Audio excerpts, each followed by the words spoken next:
Сәлем қыздар, қалайсыздар? Бүгін мен сіздермен бірге өте дәмді трайфлдар дайындайтын боламын. Ыдысқа жұмыртқа мен қантты салып, жақсылап венчиктің не миксердің көмегімен көпіріп ағарғанға дейін араластырамыз. Сүтімізді салып, тағы да жақсылап араластырып аламыз. Бөлек ыдысымызға ұнымызды және де какаомызды, разрыхлителімізді еліктен өткізіп салып, жұмыртқалы массаға саламыз. 2 не болмаса 3 бөліктен еліктен өткізіп саламыз.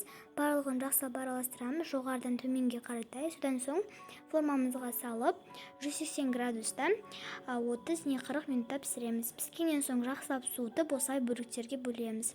Трайфлдарды осындай ыдыстарда жинасаңыздар болады, кез келген ыдыс бола береді.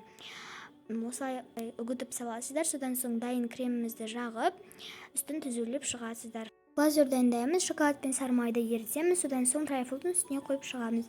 Осымен трайфл дайын, қалағанша семдесеңіздер болады, аз болсын.